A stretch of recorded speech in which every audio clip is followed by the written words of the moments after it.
Oh, all right. All right. G'day, mate. What's your name? My name's Cameron. What's your name? My name's Andrew. What do you do, Cameron? I'm a comedian like you.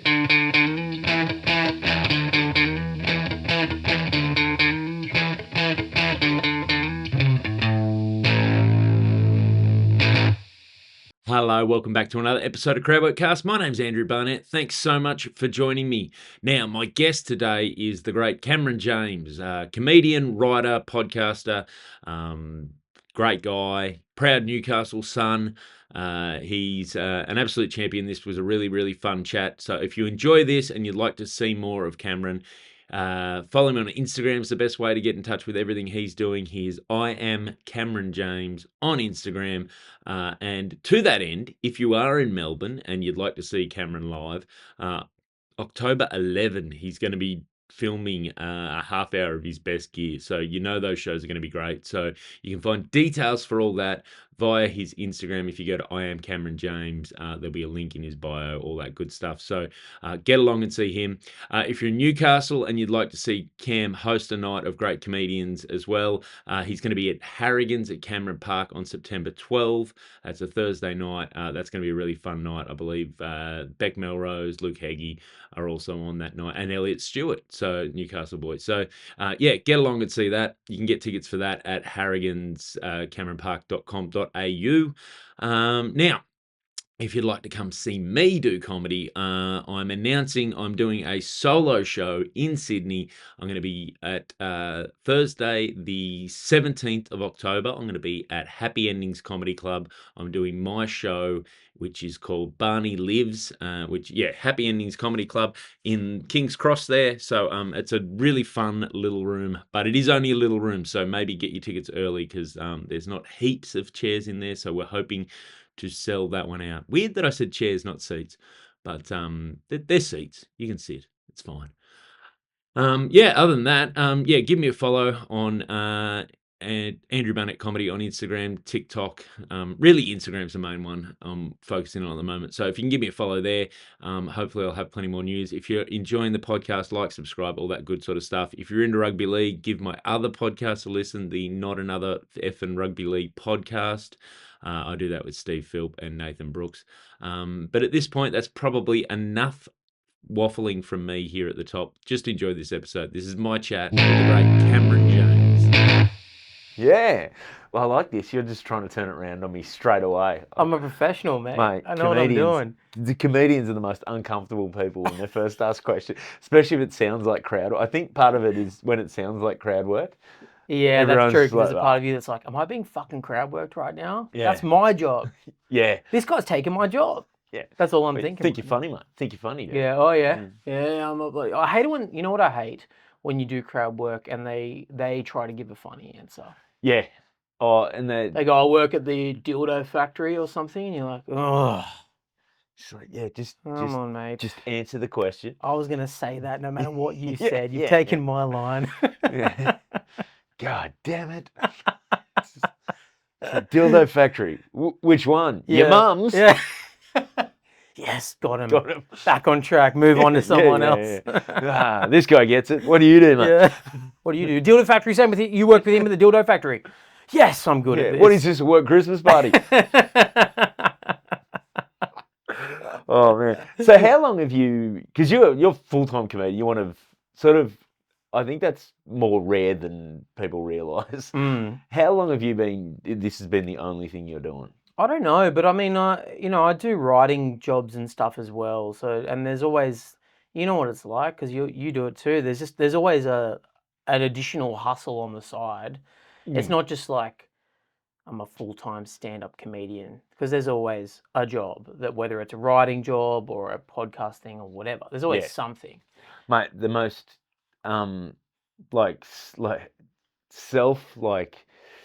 questioning I've ever been is I went to a family reunion last year, and just relative after relative that I haven't seen, just asking me to. So, but how? Yeah, does it work? How are you making, like, you've got kids? How are you supporting this family? Yeah, and it's like by the end of it, I'm like, I don't know. Yeah, I don't know. Yeah. I don't know how this industry works. Yeah. Do you have anything going at your work? Because I probably need to. Yeah, anything you've got going, keep me in the loop, man.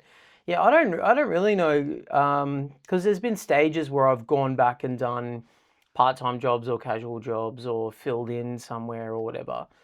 But yeah, I guess at least the last 6, 7 years or something. But I mean, it was hard during COVID because Mm. I didn't really have much going on then. So I did start sneaking back in. My wife runs her own business and they make clothes and sell them. They're a fashion label. So I did some shifts like packing clothes into boxes. I enjoy that you explained that they make clothes and sell them. They're a fashion, because if you'd said fashion label, I wouldn't have known. You would have. I That's saw right. your Yeah. eyes glaze over. I tried to make it working class. Yeah. For you. Thank you. Thanks for explaining the steps. But I did the working class job there of just packing shit into a box and putting it on the back of a truck. Yeah, nice. Every now and then I would pick up a bit of work like that during COVID just because I was like, oh my God, what are we Mate. doing here? This is rough. I was so lucky during COVID in that, like it basically killed our Fox shows. Mm, But when that hit, I was maybe 6 months into a 3-year contract. yeah, right. So Did you get paid out of the contract? yeah. So, but we're not really paid out. They kept us on. They kept us working. So, but they basically contracted us to do like a bunch of shows over the footy season, the rugby league show, an AFL version of that, Yep. and then over summer cricket. So we were going to be pumping out probably like between all three of them, not really 80 shows a year, but like in the vicinity of like, you do 30 weeks of the footy codes and then at least 10 of the cricket. So you're doing 40 and then you're doing 2 of the things. So there's a lot of work. And then there's no crossover with AFL and NRL seasons. There is, isn't there? there is, yeah. So we'd be doing it at the same time. It was going to be hectic. I don't know how we were going to be able to do it, but we would have been just constantly watching games too. Yeah, mate. No one enjoyed the invention of KO minis more than I did. Yeah, thank God for highlights. Yeah. My God. It's insane trying to keep across it all. But the good thing about that is like you had to know the rough what's going on in the game, but we weren't making fun of the games. Yeah. We were making fun of whatever storyline was going on, and as long as you knew the drama, that plays out every year, that was sort of more the fodder for the comedy side of it. But yeah, because of that, like it killed those shows. But then we ended up just doing a couple of years of doing one segment on Sunday nights with Matty Johns. Yeah, nice. So they contracted us for lots of hours every week of thing, and we ended up, they didn't get any value out of our contracts, is what I'm saying. It's a Fox for a ride. Well, it came around to like, renewing and like, yeah, I guess you guys don't want to do this again, do you? Yeah, fair enough, guys. Yeah, thanks, we had fun. Yeah, I picked up some writing. I got a writing job on a game show that started. It started taping, I think, the week that all the lockdowns happened. So it was a game show that had no audience. And the audience just became the crew, like the camera crew. And there were 3 writers or 3 or 4 writers on it. And me and Beck Melrose and Tom Cashman and Alex Lee, who was also hosting the show. So yeah, the crowd was just us sitting in the crowd watching this game show that you wrote. That we wrote. Surprised. Yeah, we'd heard every joke and we'd rehearsed it on camera and all that, but we just had to laugh every time. And I did start to go mental. But you know who I felt the most bad for? Actually, this is a different Tell me show. they made Steve Philp come in and warm you guys up. Audience warm Beck up. Unamuno. Oh, really? Yeah. That's who I felt the most bad for during COVID because I think Beck is so funny. Oh, she's amazing. One of the best and incredibly good at the warm-up job too, warming up the crowd and stuff. But she was just warming up us, the camera guys and all that. And they made her do it. They made her keep coming in and doing it. And I couldn't really wrap my head around why they kept making her come in. And every week she wasn't doing material. She couldn't do crowd work. So she would just tell us a depressing story from her past. And that was cracking everyone up. Like she's like, so when I was 17, I went on this shit date, and she'd tell like a great story, and we'd all just be losing our minds at this sad story that she'd tell. Oh, that's great. Awesome. Yeah, I've got like infinite respect for Beck Unamuno. Mate, that's the thing. Like, they make her do it. But I'm like, from her point of view, she's like, well, it's work. Yeah, she's getting paid. But then when you get in there, the depressing situation of it all. Because the good thing about warm up is you can develop. Because I did a bunch of warm up at Fox. You can develop your patter. Sure. And then, so there's stuff that is just plug and play every week. This gag will work. Or, and then you just play with that audience a bit. But it's always a different bunch of people. Like you get your regulars. Yeah. But true. it's usually just a different bunch of people. Whereas when it's only the people you've seen, and they're probably the only people you're seeing in the middle of COVID, that is, I've got a lot of respect for even just turning up to keep doing it. That's amazing. Crazy. Yeah, it's so impressive. God bless her. She got you to a position where you could laugh at a joke you wrote 4 days ago too. Which is, yeah, true. That's the other thing with those writing jobs. I don't know. Did you find by the time we used to talk about the process was like you get the idea, you're in love with the idea, you flesh it out, but the natural lifespan of the idea or the joke is that you first off you love it, you're keen, you work it, you get to the point where you absolutely hate it, you have no idea if it's funny or if it's any good.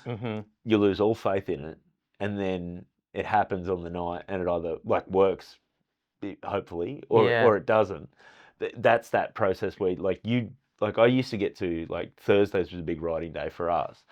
And I used to get to the end of Thursday and I'm like, I don't know what's funny anymore. Oh, totally. I mean, it's something you wrote on Monday and you're rehearsing it on, 3 or 4 days later and no one's laughing anymore. It doesn't mean it's not funny. It just means they've all heard it 5 times. Yeah. So you start trying to refreshen it and then you're sort of changing it.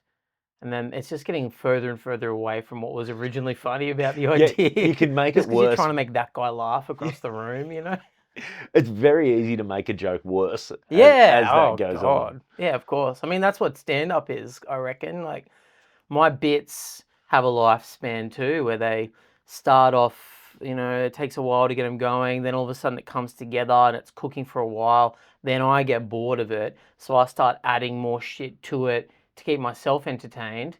And it blows out by another 2 minutes. Yep. And then it's just kind of nothing at the end. And I'm like, I can look back at it and go, what is this even about anymore? Yep. There's so many extra shit in there that doesn't need to be in. Do you ever do the thing where you ad-lib one thing one night, and it fits the context of that room, does really well, and then you find yourself trying to recreate it because you, of course, and it's just like, why doesn't this work? Because it was a callback to something 3 comics ago in that night. Oh my, it was so context dependent. Oh my God. So you do, let's talk about stand-up for a bit, because you've been, how long have you been doing stand-up now? I think I started in 2011 or something, 2010, 2011, which is around the time you did, right? Yeah, I think I was in that Raw state final the year before you and Wolfie in that. Oh, okay, right.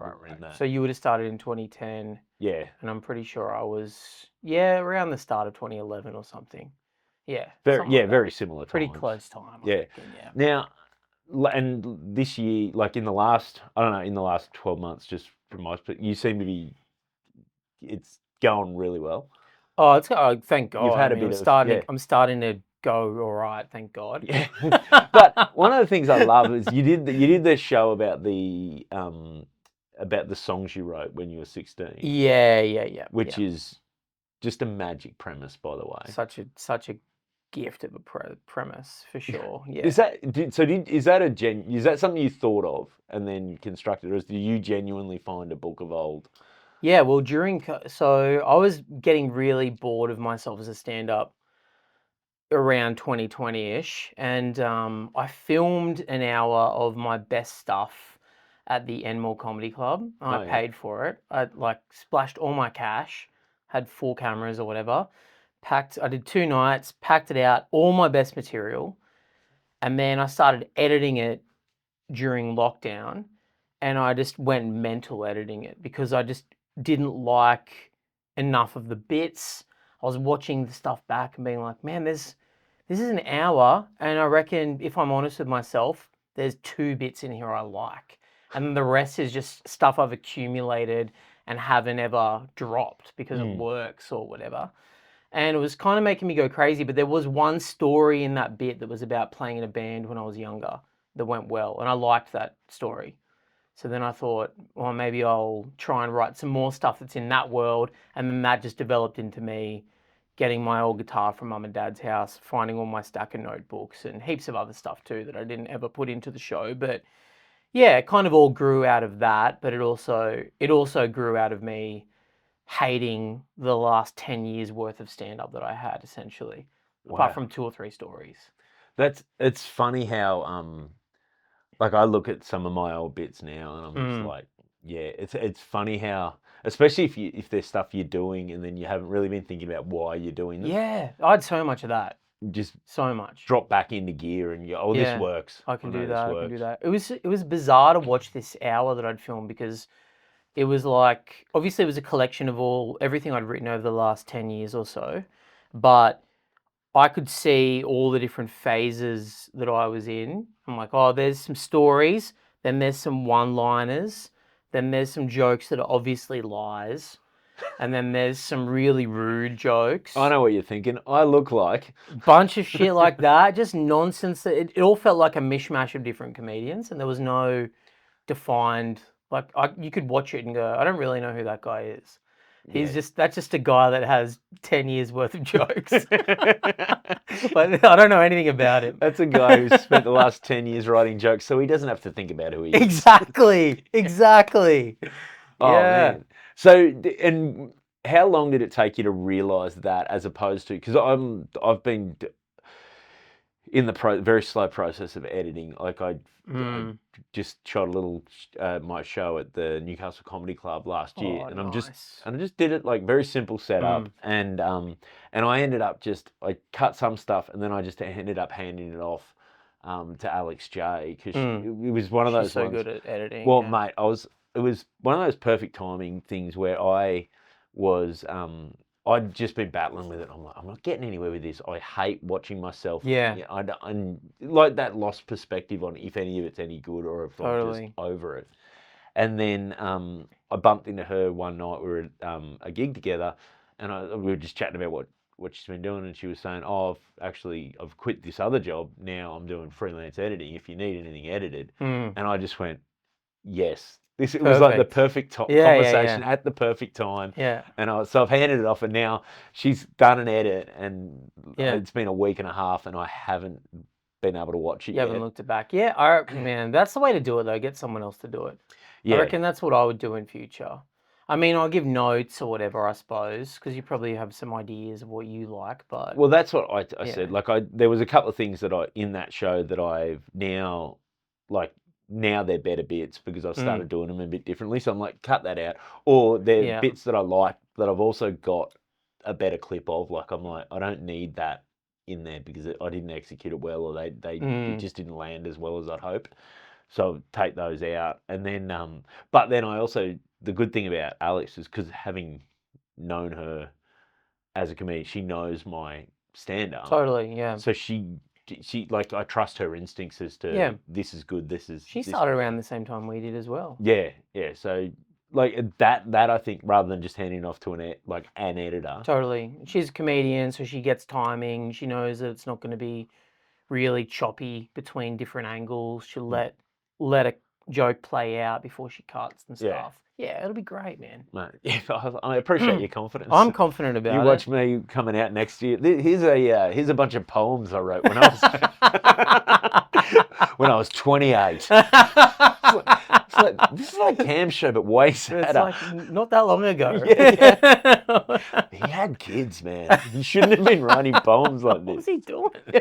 I'm pretty sure he was married. Why is it all like love poems to someone? Who's this chick he's talking about?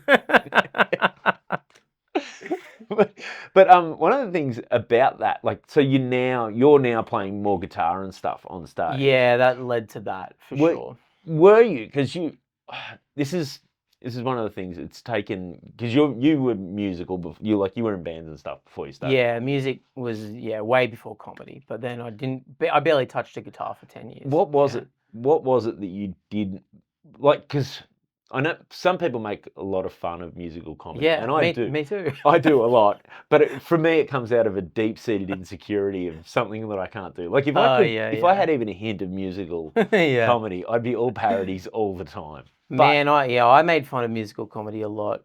I was so snobby when I first started.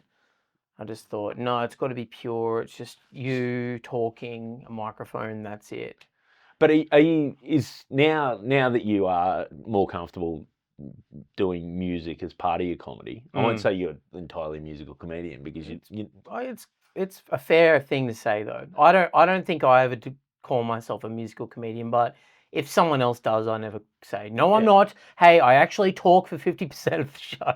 But you did spend a lot of years just doing that. Do you feel like is there a confidence now going, okay, I've cut my teeth without the musical stuff. I think so. I can be funny with the musical and feel Yeah, I think so. And I think because I played guitar and played music for so long, such a big part of my life, that I'm very comfortable with the guitar on.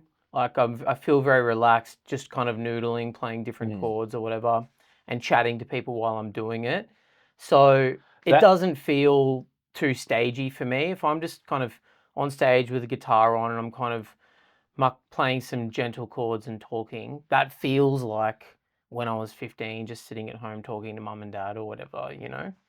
that feels like that technique, especially in like in an hour-long show, where if you've got that ability, just the backing track to a few, because there's I've seen plenty of good comedians do it where it's like they've got a few songs towards the end, but they'll play and then they'll get some short jokes out, or they'll get some, or even just a bit where there's a bit more just chatting, which I think in an hour show gives it that. It helps with the pacing. Yeah, I think it. Yeah, I mean, I accidentally discovered that. I felt like a real noob to musical comedy because I was really only across Adam Sandler stuff and Flight of the Conchords. There's all heaps of other people that do Adam it. Sandler. What's your go-to Sandler song? Oh, I mean, I love his latest stuff too, but when I was younger, the impression, the stuff that made the impression. yeah, when I was younger, I really loved. There's that song of his called "At a Medium Pace," which is like a sex song. I was going to say that's the one. That's I literally had a one. mate send me and another guy a thing saying, "Hey, did you get around these albums?" Because we didn't grow up together, but we're all about the same age. Yeah, I'm like, yeah, dude. At a Medium Pace was. It was great. It was a game changer. There's that Steve Polychronopoulos song off that one too, and then I used to love. I never watched SNL because we didn't have SNL out here, but when I was a teenager, I got from the video shop the best of or something DVD of Adam Sandler, and all his songs were on it, and they're all about shit I didn't even know. Like he has a song called the Hanukkah song. I didn't know anything about Judaism or I love that song. Jewish people, but I loved that song so much. I know the owner of the Seattle Supersonicers. Oh yes, yes.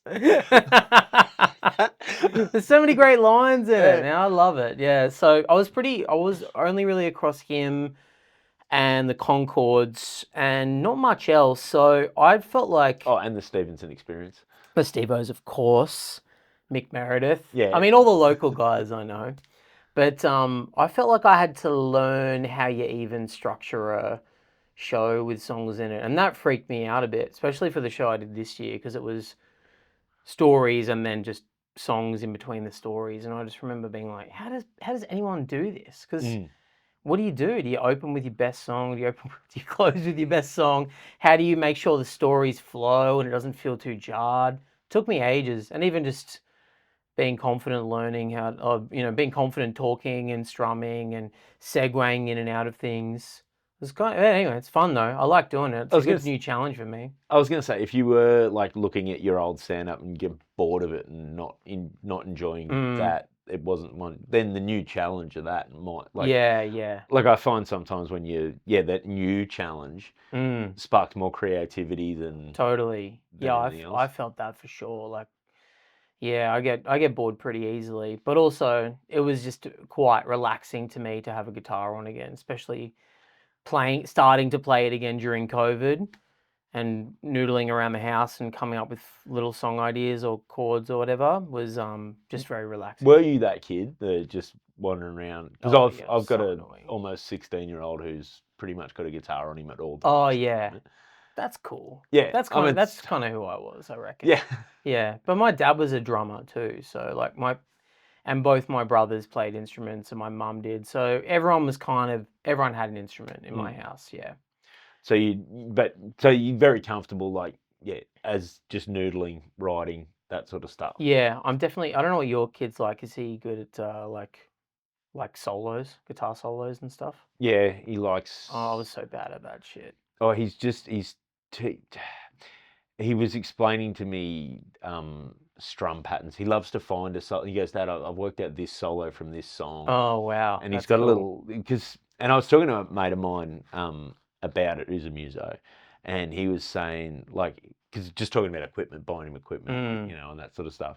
And he goes, mate, it's so much better than it was when we were their age. Like, he's got this little amp that has a bunch of Oh preset yeah, stuff, and so he can it all find, sounds good now. yeah, and he Yeah. can just find these like sounds. He goes, oh, this is like this Green Day song, Dad. Like, he's That's way into cool. Green Day. Yeah, nice. So yeah, he's That's good. yeah.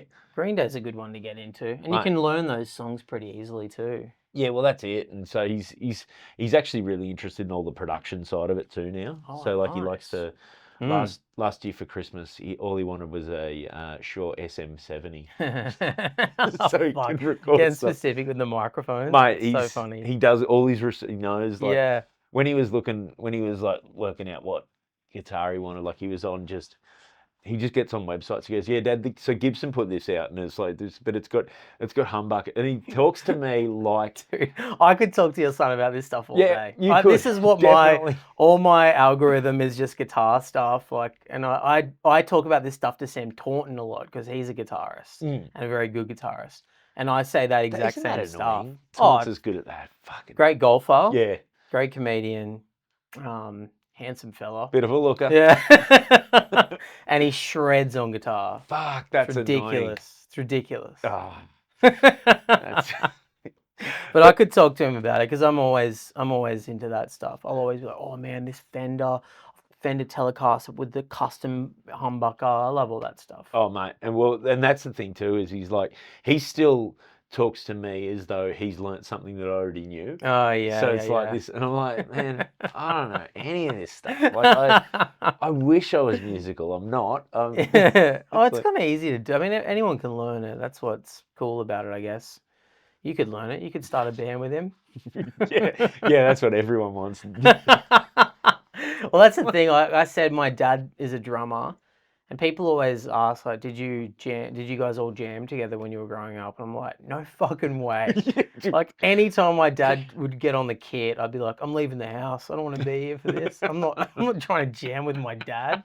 But now I would. If I was if I was in the room with him, I would. But 16, you're not doing that. No, you got to go through that bit where Dad's not that cool. Yeah. You go through a little period there, but then it all comes back around.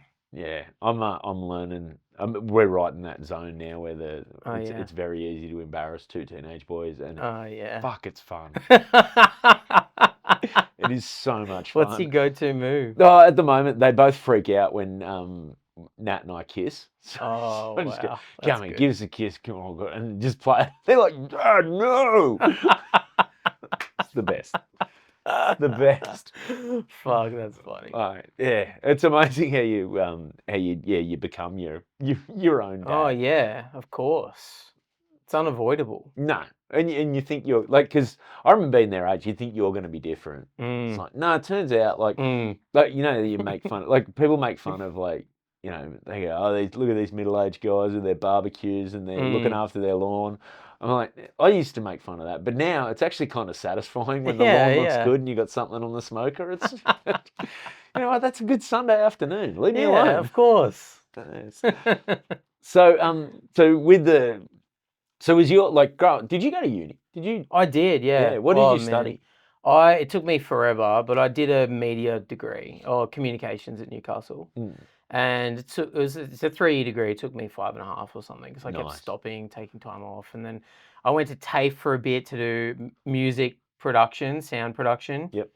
And after a semester of that, I just never went back to it. I was so fucking all over the place. I was playing in a band at the same time, and I was so hell-bent on getting out of Newcastle.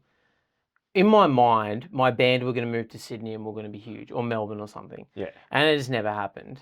And I was dating, the girl I was dating moved to Sydney. And so I eventually finished my degree and then moved down there with her. And then now we ended up getting married many years later. But yeah, uni, and I used the degree actually. So I got this communications degree, media, and I was mainly focusing on editing. And so I got a job in editing when I moved down here. I think I've told you this in the past, but my first editing job was for Wide World of Sports, and it was cutting. It was a very basic job, but it was cutting clips from both footy shows and uploading them to their social media channels, which was really basic at the time. It was just Facebook and something else, YouTube maybe. You weren't even doing like the port, like the like this. Nothing. I was doing nothing good. It's just, but it's one format. You're just doing horizontal still. Literally, yeah. Put some black bars at the top. No vertical. Yeah, it was just clip, chuck that clip online. You wouldn't even had to have titles or anything. No, nothing. We need a good. I did no captioning. Mate, yeah. We need a good. We need a good thumbnail for this. Otherwise, it won't no, hit the no algorithm. thumbnails. Nothing. It was such a great job because it was at nights. That was the only bad thing. It was nights on the weekends, I assume, or Wednesday to Sunday. But I just would watch both footy shows like on a big TV. I'd sit in a chair like this and just watch them. And then when a segment ended, I'd be like, they probably want that segment up. And then I'd just reach over and cut it on the timeline, post it on the thing, and then just go back to watching it. Oh, it was pretty great. That's not a bad gig. And I got really into. I never gave a shit about AFL, but I got really into the AFL footy show. And what was the one that MG used to be on? The Sunday Roast, I think it might have been called. That as well. I got really into MG. For some fucking reason, I just became an MG fan. Mate, this guy, he's my guy. One day they'll partner him up with Nick Malloy. Yeah. You just watch. You wait, mate. You wait. That's two worlds coming together. And tradies everywhere will love it. Yeah, everyone will lose their goddamn minds. Yeah, so I did that. And then I got a job editing assisting for a movie. And then that was around the time that I started doing stand-up. And it was at Fox Studios. So I would work and then I'd go and watch people at the store and stuff around the time that I started. And then that was probably around the time I met you. And you were working for a production company as well. You had a production company, didn't you? Didn't you and your mates have something? Or like you and two mates had some company? Oh, no, that was me and Matty B and Scott Tetra. No, pre that. Oh, no, we had a stupid website called the They Institute. Oh, what was that? That was just, and that was, so the idea was supposed to be, it was basically, we got around, like, you know how they say this, they say that. So we were like, let's just register this website, the They Institute. And so we just like, because one of my mates was quite academic based, and he used to read academic papers, and it's this, and that sort of stuff. So it was like, just put that bullshit in that sort of world, like world speech. It was more of an idea that we never really went anywhere. We didn't do much. In my head, it was a whole company that you guys had. That's what they say it was. Yeah, well, they are doing a great job. And then then you and Scotty and Matty B had your thing. The three blokes telling jokes. Yeah. Yes, and that was around the time we met. That was. I remember. I think maybe the first time we met in person was seeing Eddie Ift. We got free tickets to see Eddie Ift at the Comedy Store. Yeah, that's funny. Yeah, I was talking about that recently. Because Eddie Ift was out here all the time. Oh yeah, yeah. It was like he was here. It felt like 3 times a year. It was like when him and Jim Jeffries started that podcast. They had that podcast. Yeah. Eddie was bigger in Australia than Jim was. That's right. Easily. Yeah. That's right. I remember that. I think Nina went as well. Yeah. And then, God. I mean, I went and saw everything. Those first couple of years of comedy, I went to every event that I could and just watched and stuff, you know. God, it was crazy. Good. Now So- I don't go to anything. No, get enough of it. Yeah. So what was it about? Like, so you obviously, drawn to like the media side of things with the degree. What was it about? How did you find stand up, or what was it about stand up that got you? Well, yeah, because I'd been playing in bands. The last band I was in split up. I moved to Sydney, got this editing gig, and then I wanted to be more than an editor. So I wanted to move into the writing or directing side of things, and I had no idea how to even do that, So I just started Googling who was the writer on shows. And there was an Australian show, I can't even remember what it was now, on ABC, a comedy show. And a bunch of people that we now know were listed as writers on it. And I just found like a bunch of them on Facebook or Instagram, or it would have been Twitter or something, I guess, back then, and messaged them like, hey, how do you become a writer? How do you become a writer? No one really wrote back except for Dan Illick, who wrote back and said, oh, I don't really know, man, but I got into this through the comedy world, the stand-up comedy world, so maybe try that. And I was like, okay, I will. And then I just signed up for Laugh Garage like 2 weeks wow. later or something. Yeah, Jeez. really quick. Laugh Garage. Did you do? So you did a fair bit of Laugh Garage. Did you ever do Starbar? Were you one of those? Not really. I think I did it twice or something like that. Did you? Yeah, mate. Yeah. I used to MC. That's where I learned to MC. Oh, in that right. place, and Yeah, it was great because you were off. It was off the radar of the comedy scene. Totally. Enough that you could take big swings. As long as you did the plugs for the other shows, Oh, yeah. he didn't really care what you were doing. Yeah, yeah. You got a fresh audience everywhere. I don't know how he used to fill that room because he's just like It's insane. putting on Pretty big open room micers. too, from memory. I think it was 60 to, I think you get 100 Yeah, in there. and a nice theatre. Yeah, it was beautiful. Crazy. Beautiful. So apparently that was the screening room because that was the original Planet Hollywood in Australia, and that was the sick. private screening room Wow. when they'd have the big premieres across the road. Pretty The cool. VIPs would go in there for the VIP screening. That's pretty cool. Yeah. So it's funny how even the most Hollywood thing can. Not too long after, you've just got... Yeah, it's an open mic, basically. It's an open mic. From Bruce Willis. Just a bunch of guys trying to work out how to do comedy. Yeah, I never really did it. I think I did it a few times, but I was definitely at Laugh Garage all the time. And then all the other gigs. I mean, I get so nostalgic walking through Sydney now, just being like, man, there used to be a gig there. I'm like, Yeah. I feel I've gotten to that point in my life now where I just nudge my wife and go, there used to be a gig. It's a bistro now, but that used to be a different room. Yeah, they never set it up right. Yeah. That's a stage on that wall. They should have had it there. Did you ever run gigs? No. Did you ever dabble? Not really. A couple of years ago, me and Tom Cashman and Sam Taunton kind of ran a monthly gig, but it was just an excuse for us three to get up and try new stuff, and I think we had 2 extra people on or something. It wasn't really a gig. I've run a few of those. Yeah. I ran one down at Floorbow with Tom Orr most recently. Oh, yes. And it was great. But even then, because we were doing it weekly, even then by the end of it, I was like, I just cannot be bothered with this. Like I don't know how people do it. It's the marketing side of it. Yeah, that would just be exhausting. drive me nuts. Yeah, it'd be mental. And then you realise comedians, just you're trying to book a lineup. You get everyone locked in, and then this unreliable. Like we had one comedian cancel. We were at Broadway, cancel on the night because they missed the bus.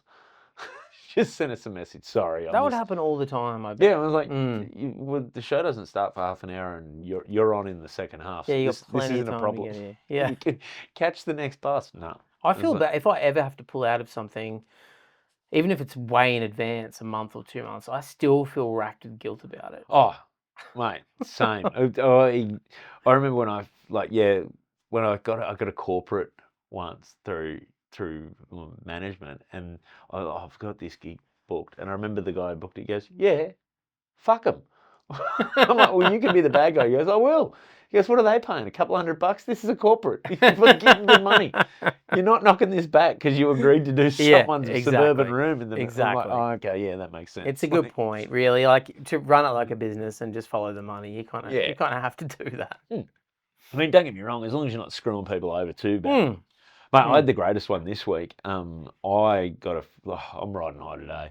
Got a phone call. I was like, I'm supposed to be doing a gig this week, and it's like, oh, I haven't heard anything about that. So I sent a text. Get a text back. Yeah, you should be getting a message. I think he's cancelling that one, but because it's within a week, he said he'll still pay you. So good. And then get a message from him. Look, sorry to cancel, but just we'll still pay because we booked you. I'm like, this is the best. Oh, apology accepted, mate. Yeah. Yeah, he really put me in a... Come on, mate. I knocked back other gigs that didn't pay as much as this. You beauty. Did I ever tell you about that corporate that I did for one of those menswear companies? I think it wasn't Taracash, Politics. Oh, yes. Do you remember those Politics I remember runs? Politics. Did you do one of them? No, I remember a few people did them, and Well, there was supposed to be, I think it was one of those things where Politics had, they'd booked 3 or 4 weeks in a row with different lineups every time. Now this is Politics with an X. With an X. Yeah. Not Politics, Australian Politics. Yeah, not #Ozpol. Yeah, this is Politics, the casual menswear brand, mid-tier menswear brand. And I think they had 4 nights weekly for a month that was going to be in a pop-up venue with all of their high roller clients, 3 comedians per show. They only ever did one of them. So the deal was you got paid pretty well. I can't remember the exact fee, but pretty good money, a few $1,000s. Plus they fitted you out in a suit and you had to wear that suit on stage. Who did you do this with? I did it with Craig Quartermain. Yep. And I think Amos Gill, perhaps. Because I remember this being I don't know if I was supposed to be doing one, but I remember this free suit thing was like everyone was like, you get a free suit and a few grand to do 10 minutes. So I think Craig Quartermain was on first. You do 10 minutes each. I think I was supposed to be on second, and we're all there in our suits. Craig gets a couple of minutes into his set, and it's tough because it's a corporate. So people are like milling around. They're not really listening.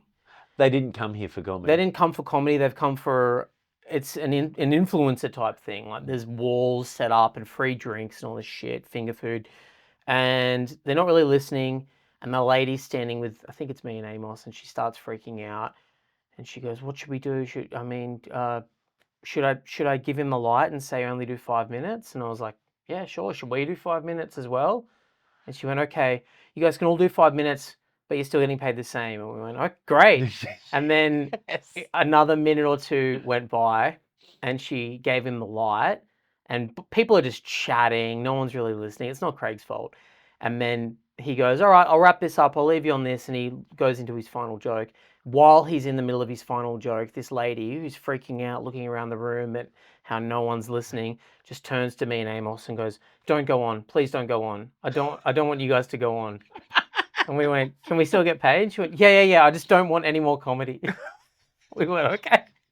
So we didn't even go on. God damn it. We got just paid, got a free suit, walked out of there in our suits, went to the pub. The rest of us still waiting for our free suits. And then, the rest of the gigs never had comedy at them again. I think they just got a DJ or something. That's like, of course, get a DJ. What do you think this is? Mate, comedy, because comedy sounds like that. When they're pitching those sort of events, it sounds like this is our point of difference. Yeah. It's a bit edgy, it's a bit different. And then you realise the reason that all the other events like this don't do it is it actually doesn't work. It's a vibe killer. No one wants to sit quietly and listen. And even if you're laughing, you're not being social.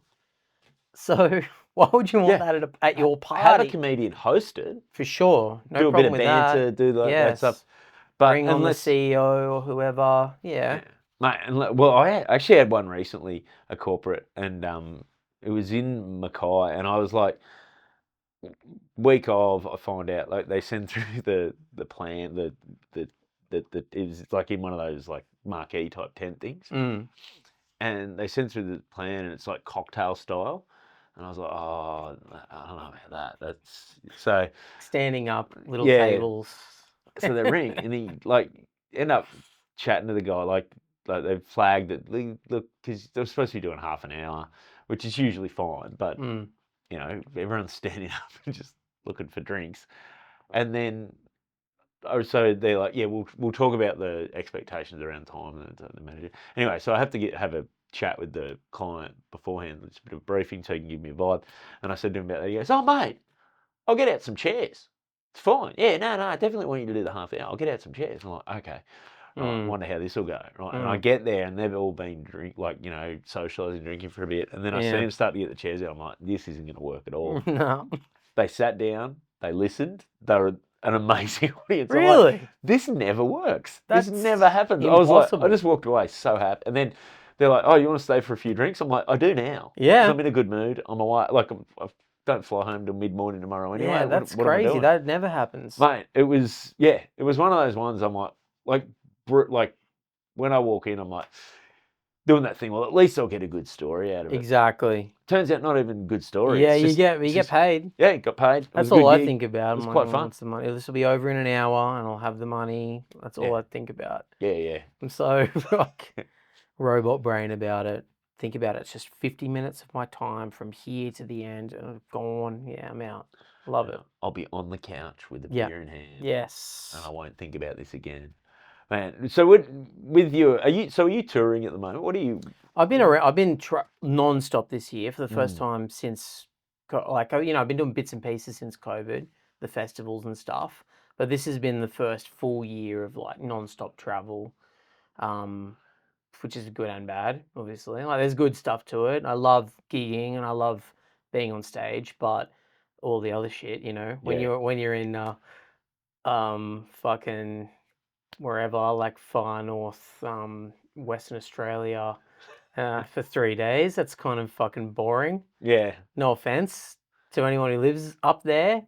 Beautiful desert, beautiful ocean, but I don't need to be there for 3 days. Yeah, there is. Like I find like I actually now I was lucky enough. I did a few gigs. I did a gig with where travel with Tahir, and doing those sort of like travel things like with a guy like that gives you the insight. It was if you don't actively try and enjoy this, it can become like you're just sitting in a motel room, go out and explore and that sort of stuff. So there's a few like like there was one I did this year. I did a barramundi fishing tournament in 3 hours south of Darwin. Yeah, right. And he'd done it the year before, and he rings me. He goes, "You're gonna love this, Barney." Like, he goes, "Dude, get him to show you." Is that where the like, kid won? That was just after that. So it was they have the big festival on for the whole thing, and he won 3 days before in a different part of the. Yeah. Okay. Right. And so, but yeah, they've like it was like full serious, like fishing tournament. I got to meet Merv Hughes. Fuck. Sit and hang out with him. He's just there, not as a celebrity, just there as a fisherman. Punter. Oh, really? He was just fishing. Fishing, mad for it. Competes every year. He's in one of the teams. That's great. So at the back before my set, I said, "Any advice?" He goes, "Mate, just let loose. They're fucking animals." I'm like, "You're a beauty." It was so good. He goes, "Mate, you'll be fine. You'll love them." And they were a great audience. Like, it was like under this sort of big pergola type area. But what was crazy was because I thought it'd be you're in the territory fishing, like these guys will be on the piss hardcore. Not at all. They take the tournament so seriously. Yeah, so I was there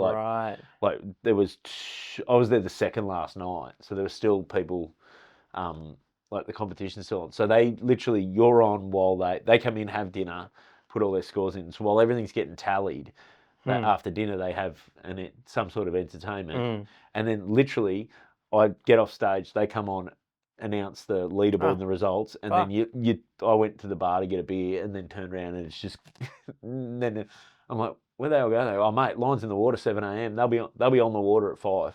Whoa, like so they're just all like they're there for their fishing. That's and I was awesome. like, this is cool. And then they took me out and had a fish the next morning. And that's before I cool. went back. So there's those sort of ones where you're like, I think with the travel making, like if you get to do that thing, because otherwise. And I know comedians that are like, don't want to, like, they're just very not extroverted. So Mm. they want to just go into, and I'm naturally pretty shy. So my instinct isn't always to do stuff, but just from watching Tahir and seeing how he goes about it, I'm like, oh, you actually have more fun if you just Oh, totally. And you go get with it. stories and Yeah. stuff, and it's stuff to say locally as well. I was in, I did a month in WA, regional WA for Roadshow this year. A month. Yeah. That's a long time. Yeah. So I started going mental at a certain point because it was right after the comedy festival, which is obviously, that was a month.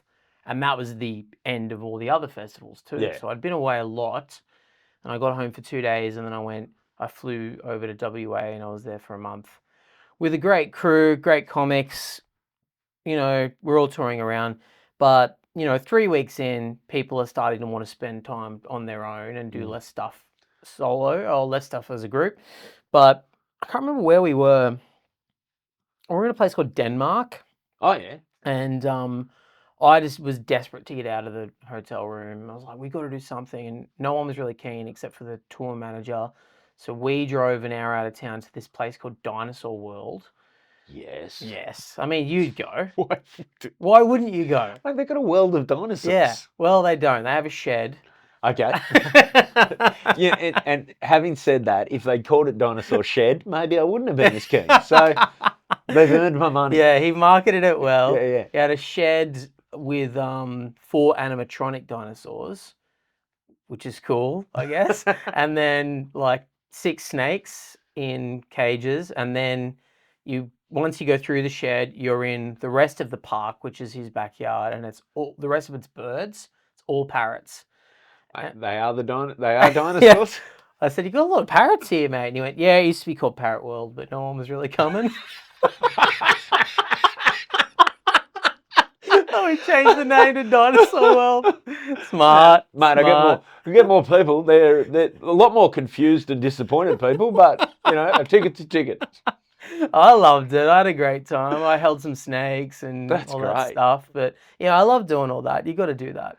Mate, 100%. I think if you're not, I think, I don't know, you realise when you start what you think a career going well is going to be, and then what it is if you don't enjoy the process, and all that stuff's part of the process, is like, totally. If you're on the road and you can't really do too much other than kill time until the show, then you've got to learn to enjoy that, because that's most of your day. I know, because when we were starting out, you didn't even really know what success was other than the big guys, and you'd only see them playing big shows like the Opera House or whatever. And I mean, the reality is not many people ever get to do that. No. But the rest of us who are kind of, working comedians and stuff, we're probably just going to be playing the clubs. We might be on theatre showcases. Every now and then you do your own thing that's cool or whatever.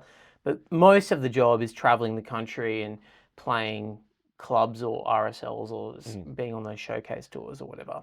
And it has to be fun. And it's made me really reshift my goals from what they were probably when I started comedy. I think when I first started, I was 25 or something, or 24 or something. So I was kind of like, I want to be really successful. I want to be fucking the best at this. I want to be famous. I want to be really big. Now, however many years this is later, I just want to be making a living. I want to be happy and comfortable, and I want to be able to have a bit of money to go on a holiday every year or two with my wife. That's kind of it. I'm not, mate. And that's, if I can achieve that, that's pretty good. I'm very much in the same outlook at the moment. Like, because you realise too that popping and the big thing, like, there's so much of that you can't control. When it happens. Totally. Yeah. So if you can make a living and just churn out good work and keep doing the stuff that's interesting and then keep getting better, then if that pops off, then that's great. Yeah, awesome. But if you just get to pay the bills with shit you made up, I don't know. I had a moment this year where and I'd never actually thought of it the way it was asked to me. I was backstage at the Enmore during the festival, and I'd hosted the gala couple of nights before, and then I'd come back to do my solo show in the little comedy club, the ML Comedy Club, which I was really excited for. And I was sitting there, and there was one of the staff from working at Century who was like, sort of looking after that backstage. We were just sort of sitting at the table. She goes, "Is there like a gig or like one thing that sticks out where you knew you'd made it, Barney?" And I was like, "I'll tell you if it happens." But then I looked at it from her perspective, like, you're a working comic who's doing, like, she's just seen. And then I thought about the week, the stuff she'd seen me do that week. And okay. Yeah. If I saw that, I'd probably think this person's. Like, think about when you started, and when we both started, we would have been seeing people host those gigs or close those gigs, and we couldn't even get on them. Yeah. And now we get to host them and stuff. Yeah. That's fucking awesome. It's amazing. It's unbelievable. I did I got to close at the Civic Theatre this year at the Newcastle Gala, and I'll never forget that. That's amazing. I mean, that might never happen again. Too. Yeah, totally.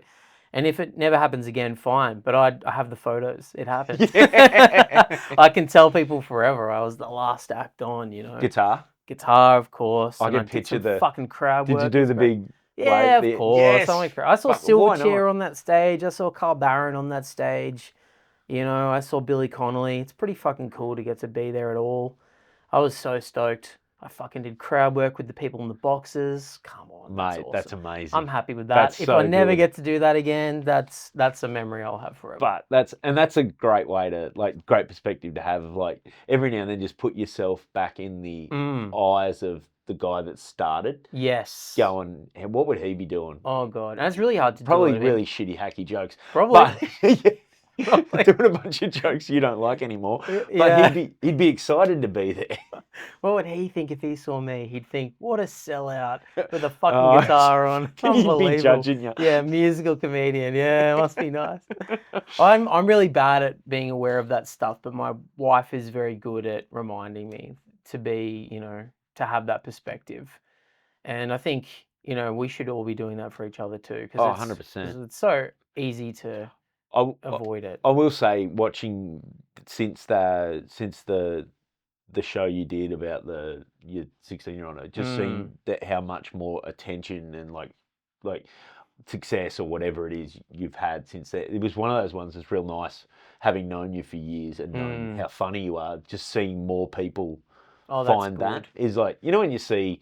When you see someone get a bit of a pop or whatever, or get a bit more profile that you've always rated, and you're going, okay, this is good. This is a good one. That's been nice. I will say, like, I definitely felt myself relax a whole lot once that show started doing well.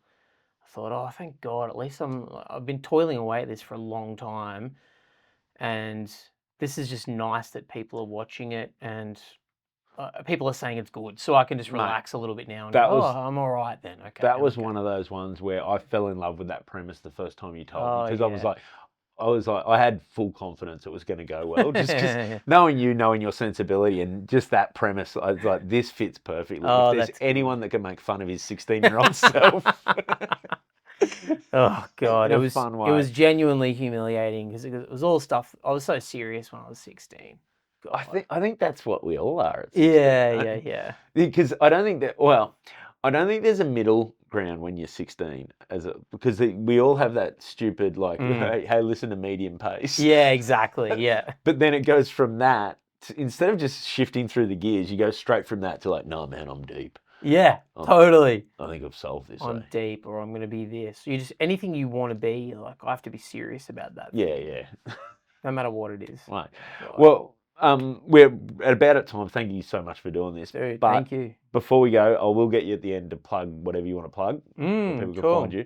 But I've been asking everyone at the end now. I know you'd watch these all the way to the end.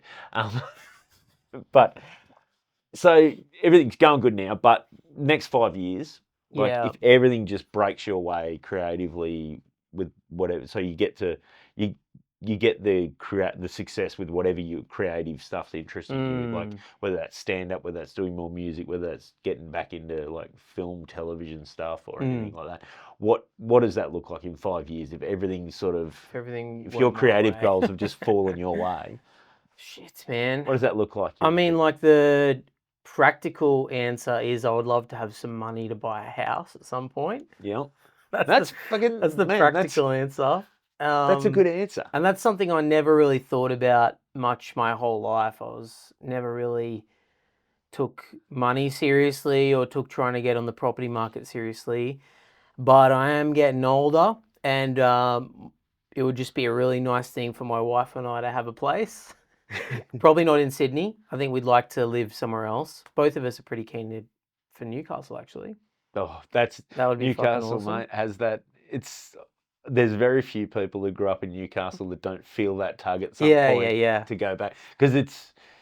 I don't know. Like, I try and explain it to mates of mine who never lived there. Like, it's like all my mates from the little country town I spent half my childhood in, or a bit more than half my childhood in, they're all over the world, because that's a town of 5,000. It's sort of, depending what you want to do, can kick you out. Yeah. Whereas my Newcastle mates, it's a beautiful town. It's big enough that you can pretty much work in most industries there, but it's still small enough that there's a real community. It's just geographically nice. It's easy to get around. It's like, it makes a lot of sense. It's really hard to not want to go back. I mean, I didn't want to go back for the longest time, but in the last few years, every time I go home, I go, God, this is good. It's so easy. Everywhere's so close. The beach is there. You know everyone. I would love that. So I guess that's the practical answer. And then like the fantasy answer is, wouldn't it be fucking cool to have a TV show? I would fucking love that. Yeah. But I don't know if that's even possible. I think TV shows might not even be a thing in 5 years. Yeah. You know? Yeah, that is a big change. Yeah. We're going through there, like, where I don't feel like TV used to be the thing that would give you the pop. Yeah. Which I don't feel like. It adds legitimacy in some ways. Like, there's nothing better than if online there's clips of you on a TV show. Yeah. But I think that's how most people. Yeah, that's great. A clip. Experience That's all anyone wants is a few clips, man. Just need something to promo to get to the live shows. Being on a TV show is good for your family. Like, to show your family, look, I'm on this. Legitimacy. Yeah, I'm legit now. But yeah, it would be cool. I'd love to have something like that, even though I know that TV shows probably won't. Do you have a format in mind? Like, is it like a? Yeah, I mean, like Becky Lucas and I have been working on these ideas for years, and we sometimes get close, and then it goes away. Have you thought of trying a more talented offsider? Jesus, That's you and Becky point. Lucas. That's yeah. I should go with someone better. someone who can get stuff done. Yeah. But also, both of our goals, I think, have just softened over the years. Like I already said, I think when we were 25, we were both really tenacious. I want to get a fucking show. I want to get this. I want to get that. Now I'm just trying to enjoy everything, and if something cool happens, it happens. Yeah. But yeah, got to get that house though. I don't know how I'm going to do that. Yeah. Selling drugs. Yeah. They seem to be popular. Yeah, people love them. A lot of people. And you know what? Once they love them, they really love them. Yeah, well, I got to get them hooked. A lot of return business. Until they stop coming back. Yeah. And then you got to find them. Yeah. Stay away from the relatives. Mate, before we go, plug, where can people find you online? Oh, yeah. What have you got coming up? Like, are you touring or whatever? Or? My main social media thing is Instagram. I got rid of TikTok and Twitter and all that stuff. So it's at I am Cameron James on Instagram. I don't know when this will be coming out, but 2 days' time. 2 days' time. I am filming half an hour of my best stuff in Melbourne on October 11. I haven't filmed anything since that thing that I said earlier where I hated it. So I'm filming half hour of my best stuff, songs, jokes, stories. Me and Bron Lewis are both doing a half hour each, and hopefully we'll have the same crowd. You're just really allergic to talented women, aren't you? Yeah, I can't be anywhere near them. So yeah, that's October 11 in Melbourne, and I'd love it if people would come to that. That would be cool. Excellent, mate. Thanks so much for doing this. Thank you. Cheers. Cheers.